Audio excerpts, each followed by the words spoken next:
Magandang araw, Miss Aya. Ako nga pala si Ligaya, nakatira sa lugar ng Leyte. Ang kwentong ibabahagi ko sa inyo ay may katagalang panahon na ang nakalipas.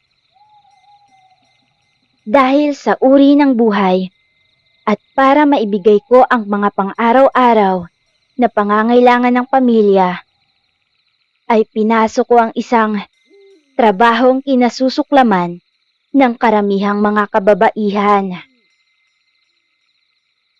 Lalo na ang may mga asawang mahilig kumana ng ibang babae at pumupunta sa lugar na iyon para magparaos at maglabas ng init ng katawan.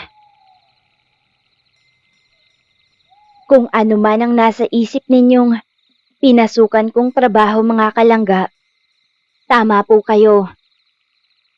Isa akong babaeng bayaran.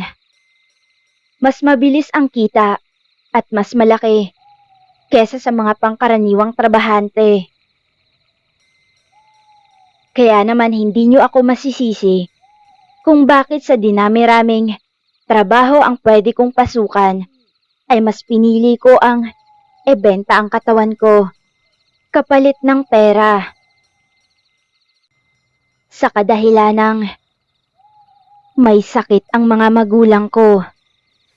May diabetes ang aking ama at putol na ang isang paa nito. Samantalang ang aking ina naman ay may sakit na tuberculosis. Kaya't hindi rin siya makakapagtrabaho dahil nga sa sakit niya. Meron pa akong 3 maliliit na kapatid na siyang pinapaaral ko.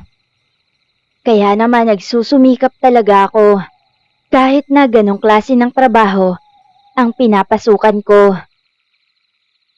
Ayoko kasing matulad sila sa akin na tinatawag ng karamihan sa baryo naming babaeng pariwara.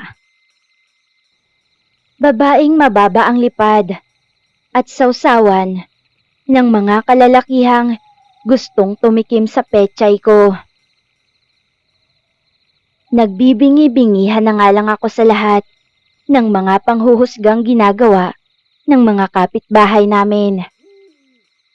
Tinigasan ko talaga ang puso ko at lagi kong sinasabi o ipinapaalala sa aking sariling wala akong pakialam sa mga sinasabi ng iba.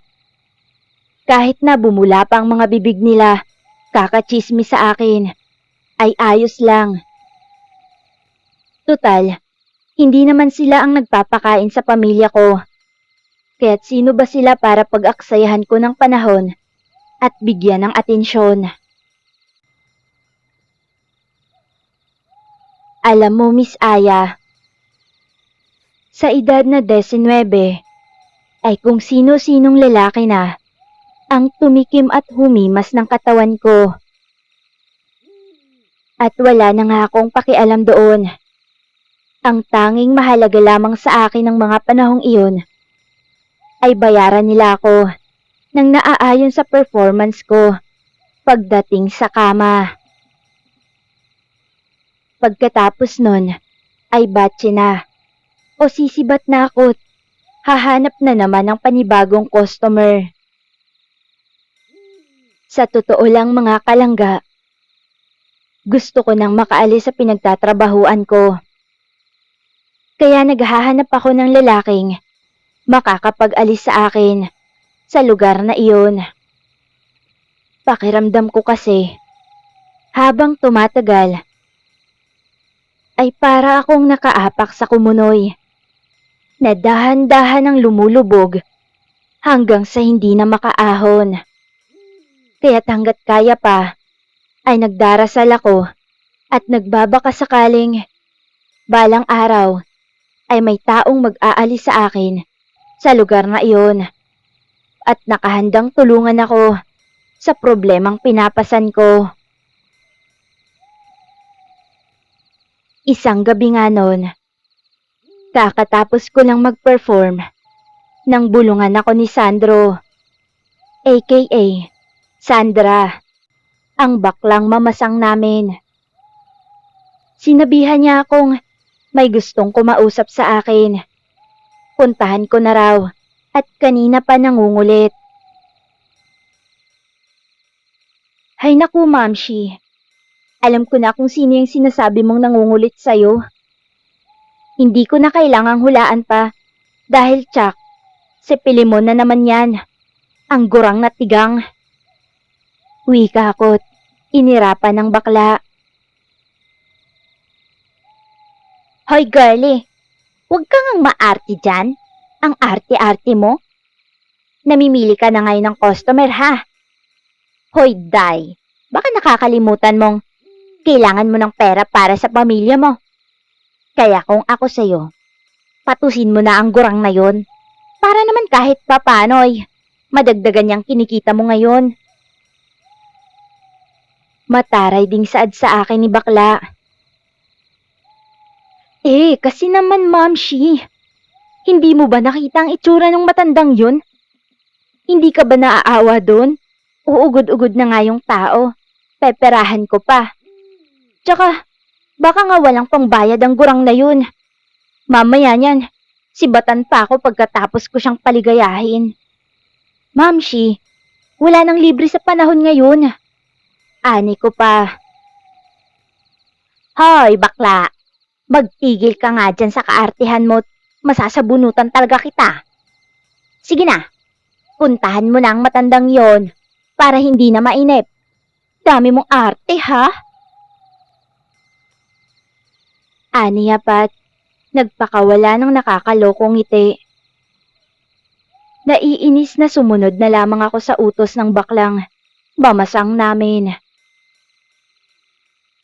Maya-maya pa, ay natanaw ko na ang matandang si Pilimon.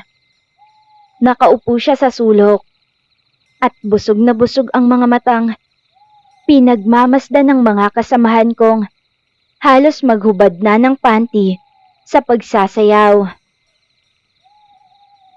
Paglapit ko ay formal na kinausap ko ang matanda at sinabi sa kanya ang mga gusto kong sabihin. Prinangka ko siya at sinabihang umuwi na lamang siya pagkatapos niyang mag-inom at baka hinahanap na siya ng mga apo niya sa bahay. Sandali lang Ligaya. Ba't mo naman ako pinapauwi kaagad? Gusto nga kitang makasama ngayong gabi, kaya ako nandito. Saad ng matanda sa malumanay na boses at may paghimas pa itong nalalaman sa hita ko. Diyos me naman, Mang Pilimon. Kinikilabutan ako sa mga pinagsasabi mo at ginagawa mo. Alam niyo ho, ang dapat sa inyo ay umuwi na. At baka atakihin pa kayo ng rayuma dito. Ang lamig-lamig po dito oh. Ani ko pa. Pero walang pakialam ang matanda sa mga pinagsasasabi ko sa kanya. Sa halip, ay para siyang asong gustong-gusto ng pumatong sa kaulayaw niya at bumira. Dahil sa inis na nararamdaman, ay tinarayan ko siya at pahapyaw na nagsalita. Mang Pilimon, wag na po kayong makulit, pwede ba? Tsaka, may ibubuga ka pa ba? Tingin ko nga sa lagay mong yan. Wala pa tayo sa kalagitnaan ng ginagaway. Lumambot na yung alaga mo. At parang ulo ng pagong na bigla na lang nagtatago. Hindi ko alam kung nainsulto ba sa sinabi ko ang matanda, Miss Aya. O sadyang magaling lang siyang magtago ng emosyon. Dahil kahit na sinabihan ko siya ng ganon, abay, hinamon niya pa ako. At sinabihang nagkakamali umano ako. Dahil hindi ulo ng pagong ang makikita ko, kundi kobra na nakahanda ng manuklaw sa oras na makita nito ang pagkaing tutuklawin. Nang gabing iyon nga, ay walang napala sa akin ang matanda. Hindi naman sa binabastos ko siya. Pero kasi, iyon lang talaga ang paraan para tigilan niya ako. Maraming gabi pa ang nagdaang, panay ang pangungulit ng matandang. Patukain ko na raw ang kobra niya at nasasabik na raw iyon dahil gutom na gutom na. Iniirapan ko ang matanda at sa bawat banat na sinasabi niya ay may mga pambato rin ako. Huwag lang talagang pumayag sa nais niyang mangyari. Hanggang sa isang gabi, kabababa ko lang ng entablado noon nang aligagang sumalubong sa akin si Ma'am Shi at sinabihan akong may gustong makipag-table sa akin. Sa pag-aakalang ang matandang makulit na naman iyon, walang pag-aalinlangang tinanggihan ko siya. Gaga, iba ito. Hindi siya ang masugid mong customer na ayaw mong patusin. Sige na, bilisan mo na dyan at lapitan mo na yung lalaking yun. Aniya sabay itinuro ang lalaking sinasabi niya. Nang sundan ko ng tingin ng lalaking itinuro ni bakla ay ganun na lamang ang sayang nararamdaman ko nang makita ko ang napakagwapong lalaki. Mala Leonardo DiCaprio ang peg nun, Miss Aya. Kaya naman naramdaman kong kumukiti-kutitap na naman ang pechay ko. Nagmamadali na nga akong naglakad papalapit sa lalaki. Pero bago pa man ako makalapit, ay humarang na sa daraanan ko ang matandang si Mang Pelimon. Sa mahinang boses ay sinabihan niya akong huwag nang lapitan ang lalaki. Sabay tingin niya sa gwapong lalaking gustong kumausap sa akin. Pwede ba Mang Pelimon? Huwag po muna kayong mangulit ngayon. Kailangan ko ng pera, kaya ako to ginagawa. Kaya umalis na po kayo sa daanan ko. Ani ko pa sa mahina at pataray na boses. Makinig ka sa akin, Ligaya. Mapapahamak ka sa oras na sumama ka sa taong yan. At kanino naman ako hindi mapapahamak, Aber? Sa'yo. Pabalang kong sabi. Wala na ngang nagawa pa ang matanda, kundi ang umalis na sa daraanan ko. Pagkalapit ko sa lalaking mukhang madatong, ay nagpakilala muna ako at nag-order na ng inumin. Matapos nun, ay masaya nang nakipagkwentuhan sa kanya. Pero habang kausap ko si Ronel, ang gwapong lalaking sinasabi kong kahawig ng artistang si Leonardo, ay hindi ko maiwasang tignan sa gilid ng mga mata ko ang matanda. Gawa ng naroroon pa rin siya sa kinauupuan at panayang tingin sa gawi ko. Naulit pa ng ilang gabing naging customer ko si Ronel. At aaminin ko mga langga, malaki kung magbigay ng pera si Ronel. Kahit na wala namang nangyayari sa amin. Tamang himas-himas at hipo-hipo lang. Mga ganon lang. Ayos na sa lalaki. Basta ang mahalaga ay may nakakausap siya't mapaglalabasan umano ng hinanaing sa buhay. O diba? Pak na pak. Ganun-ganun lang. Nagkakapera na kaagad ako. Hanggang sa isang gabi, nagulat ako nang ayain ako ni Ronel. Ilalabas niya raw ako at samahan ko lang raw siyang mamasyal. Aniya pa'y magbabayad siya ng malaki at magbibigay rin siya kay Mama Sang nang sa ganon ay pumayag din ang baklita. Siyempre, hindi na ako nagpakipot pa mga langga. Pumayag rin akong ilabas ni Ronel ng gabing iyon. Alam ko na ang estilo ng mga ganong klaseng lalaki. Kunyari, sasabihin lang na sasamahang mamasyal. Keme-keme, ganern. Pero sa kaduluduluhan yan, ay sa kama rin ng bagsak at gusto nilang paligayahin sila ng walang patid. Kulang na lang sakalin mo sila sa leeg para masarapan sa ginagawa mo. Pero ang hindi ko alam ay iba pala ang gustong gawin sa akin ni Ronel ng gabing iyon, Miss Aya. Dahil noong lumabas na kami sa pinagtatrabahuan ko, ay sumakay na kami sa napakagarang sasakyang minamaneho niya. Siyempre, ako naman, ginagawa ko ang trabaho ko. Hinimas-himas ko ang hita niya habang nakikipagkwentuhan. Hanggang sa makaraan ng mahigit kalahating oras, ay nagulat ako nang huminto kami sa lugar na walang kabahayan. Tanging ilaw lamang ng sasakyan ng binata ang siyang nagbibigay liwanag sa lugar na kinaroroonan namin. Ronel, anong gagawin natin dito? Bakit dito ka huminto? Nagtatakang tanong ko nang makalabas na kami ng sasakyan. Huwag mo sabihing dito tayo magkakainan. Grabe naman yan. Kakaiba naman ang pantasya mo. Ani ko pa habang inililibot sa paligid ang paningin. Sa totoo lang, nakaramdam na ako ng bahagyang takot at pangamba. Magsasalita pa sana ako. Subalit hindi ko na iyon na ituloy pa. Nang tignan ko si Ronel. At bigla rin itong bumaling sa akin na may nakakatakot na pagmumuka.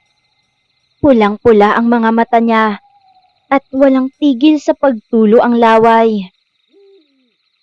Para rin siyang asong nauulol at nakahandang manakmal anumang sandali. Naglalabas rin siya ng kakaibang tunog na animoy asong nanggagalaiti sa galit. Sa gulat ko nga, ay malakas akong napatilit. Minura ko siya't sinabihang hindi pala kami magkakainan. Dahil sa palagay ko, kakainin niya ang laman loob ko, gaya ng mga napapanood kong kababalaghan. Hoy Ronel, huwag mo sabihin sa aking aswang ka. Pambihira ka. Ikaw palang nambibiktima sa mga babaeng hostess na nababalitaan kong nagkakandawalaan. Nangangatal ang bibig ko habang nagsasalita at pilit na nagtatapang-tapangan. Kung hindi nyo kasi na itatanong, Miss Aya, ilang linggo ko nang nababalitaang may mga babaeng kagaya kong hostess sa mga katabing lugar ang nagkakandawalaan na lamang bigla. Basta ang sinasabi lang ng mga huling nakakakita ay lumabas ang mga itong may kasamang lalaki at hindi na nakakabalik pa sa trabaho kinabukasan. Hindi na nga ako nakapag-isip pa nang makita kong tumakbo na papalapit sa akin ang aswang. Mabilis na akong kumaripas ng takbo at wala akong pakialam kahit saan man ako mapadpad. Ang mahalaga ay makalayo ako sa pesting aswang na yun. Noong medyo nakalayo na ako, ay hinubad ko ang sandalyas dahil nahihirapan akong tumakbo ng mabilis. Subalit, Miss Aya, iyon ang malaking pagkakamaling desisyong ginawa ko. Dahil hindi ko pa man tapos hubarin ang isang sandalyas, ay may humawak na sa buhok ko at walang pagdadalawang isip na kinaladkad ako papasok sa talahiban. Sigaw na ako ng sigaw at nagbabaka sakaling may makarinig sa akin. Pero sumagi sa isipan kong malayo pala kami sa kabahayan at tingin ko ay himala na lang kung may taong magagawi roon. Wala na. Katapusan ko na talaga ng gabing iyon. Noong nasa Talahiban na kami, ay mabilis na dumagan sa akin ang napakapangit na aswang. Sabay dinilaan ng muka pababa sa leeg ko. Wisit kang aswang ka! Papatayin mo na nga lang ako! Pagnanasaan mo pa ako! Sigaw ko at pilit na iniiwas ang muka ko. Diring-diri talaga ako nang lumapat ang laway nitong napakabahot malagkit sa pisngi ko. Magkahalo na ang nararamdaman ko ng gabing iyon. Pandidiri, takot, at pag-aalala para sa pamilya ko. Paano na lang sila kapag mawala na ako? Sino na ang magpapaaral sa mga kapatid ko? At sino na ang bibili ng mga maintenance na gamot ng mga magulang ko? Napapikit na lamang ako nang maramdaman kong may matulis na bagay ang bumaon sa bandang hita ko. Napaigik pa ako't impit na napapahiyaw. Sa bawat paulit-ulit na pagbaon nga noon, ay mas lalo pa akong napapasigaw at pakiramdam ko ay mawawala na ako ng ulirat. Sobrang sakit at hapdi nang maramdaman ko ang napakatulis na kuko ng aswang na paulit-ulit niyang ibinabaon sa bandang hita ko't dinidilaan ang dugong kumakapit sa kamay nito. Partikular na sa kuko niya. Hindi pa nakontento ang aswang, Miss Aya. Dahil sa pinagkakalmot niya, ang buong katawan ko dinilaan ng dugong tumatagas mula sa sugat na para bang pinagpepiestahan niya muna ang katawan ko bago niya ako patayin. Di nga naglaon, ay nanlalabo na ang mga mata ko at unti-unti ko na ring natanggap sa sariling iyon na ang katapusan ko. Ngunit bago ko pa man tuluyang maipikit ang mga mata at mawala ng ulirat, ay naaninagan ko si Mang Pilimon. Malakas na sinipa niya ang aswang at napakabilis niyang kumilos. Pagtalsik ng aswang na nakadagan sa akin, ay mabilis iyong sinugod ng matanda at walang tigil na nakipaglaban dito. Maliban sa pangyayaring iyon, ay wala na akong maalala pa dahil tuluyan nang nagsara ang mga talukap ko. Pagdilat ng mga mata ko, ay nasa loob na ako ng magarang silid. Naitanong ko pa sa sarili kung patay na ba talaga ako o baka naman kinuha ako ng engkanto. Dahil sa noong inilibot ko ang paningin, ay sobrang ganda ng kwartong kinaroroonan ko. Ilang beses ko pang isinara bukas ang mga mata ko sa isiping baka nagdidiliryo lamang ako. Pero noong kumilos ako, ay napaigik ako nang maramdaman ko ang sakit ng katawan. Noong tignan ko ang katawan ko, ay napakaraming mga dahon-dahon ang nakabalot sa katawan ko. Kaagad naman akong napatingin sa pintuan nang marinig kong may pumihit sa seradora. Nagulat pa ako nang makita ko si Mang Pilimon. Nakangiti siyang tinanong ako kung may masakit pa ba sa akin. Saglit na hindi ako nakapagsalita at bumalik sa alaala ang mga nangyari bago ako mawala ng malay. Ekwenento naman sa akin ni Mang Pilimon ang lahat. Doon ko rin nalaman, Miss Aya, na isa siyang albularyo. Kaya siya palaging tumatambay sa pinagtatrabahuan ko. Dahil sa hinahunting niya, ang aswang na nambibiktima ng mga kababaihang hostess. Sinabi niya rin sa akin na noon pa man ay nakikita niya na ang lalaking pinaghihinalaan niyang aswang, na tumatambay ito sa pinagtatrabahuan ko at palagi akong tinitignan. Aniya pa'y mukhang natipuhan umano ako ng aswang, kaya't palihim akong minamanmanan. At kagabi nga, nakita niya akong kasamang lumabas ang lalaking pinaghihinalaan niyang aswang, kaya't sinundan niya kami. Ang kaso nga lang ay naputukan ng gulong ang motor na sinasakyan niya, kaya't nahuli siya ng bahagya. Pero buti na lang talaga ay naabutan niya pa akong buhay. Bigla akong nahiya matapos sabihin sa akin ni Mang Pilimon ang lahat-lahat. At isa rin sa mga ikinakahiya ko ay noong laitin ko siya. At pinagsabihang itabi niya na lang ang perang binibigay sa akin para may pambili siya ng gamot sa rayuma. At hindi iyong hihingi sa anak kapag umaatake na ang sakit. Isa pa'y nakita ko kasing kulukulubot at lumang-luma na ang perang inaabot niya sa akin. Kaya naman nakaramdam ako ng hiya na tanggapin iyon.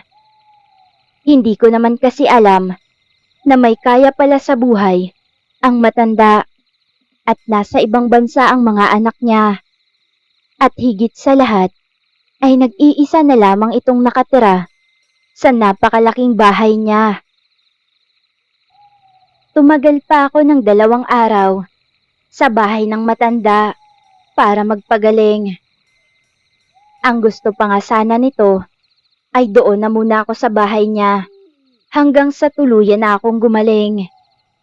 Pero tumanggi ako at sinabihan siyang kailangan ko nang magtrabaho dahil ako lang ang inaasahan ng pamilya ko. Pag-uwi ko nga ay sobra-sobra ang pag-aalala ng pamilya ko nang malaman nila ang nangyari sa akin. Pinatigil na ako ng mga magulang ko sa pagtatrabaho at sinabi nilang mas gugustuhin pa nila na mamatay na lang umano kesa ang makita nila akong isinasakripisyo ang sarili para lang matugunan ang pangangailangan ng pamilya namin, na dapat sana sila ang gumagawa. Matapos nga ang pangyayaring iyon, ay palagi nang pumupunta sa bahay namin si Mang Pilimon at nagdadala ng mga pagkain at kung ano-ano pang mga pasalubong. Binibilhan niya rin ng gamot ang mga magulang ko. Tulong niya na rin raw sa amin ang ginagawa niya at masaya siyang nakakapagbahagi. Pero sa totoo lang, aaminin ko din, Miss Aya, sa ginagawang iyon ni Mang Pilimon ay unti-unting nahuhulog ang loob ko sa kanya. Napakabait kasi nito at binigyan niya pa ako ng trabaho noong umalis ako sa pagiging hostess. Hindi man maganda ang naging nakaraan ko at dumaan man ako sa maruming trabaho, ay hindi ako hinusgahan ni Mang Pilimon at tinanggap niya ako ng buo. Pero syempre, sino ba naman siya para husgahan ako? Gayong pamilyado rin naman siya noong buhay pa ang asawa niya. Sa paglipas nga ng panahon, ay kinalimutan na namin ang mapuot kong nakaraan. At sa wakas, ay natupad din ang pangarap kong makawala sa kumunoy na kinaroroonan ko. Hanggang dito na lang ang kwento kong ito, mga langga. Maraming salamat.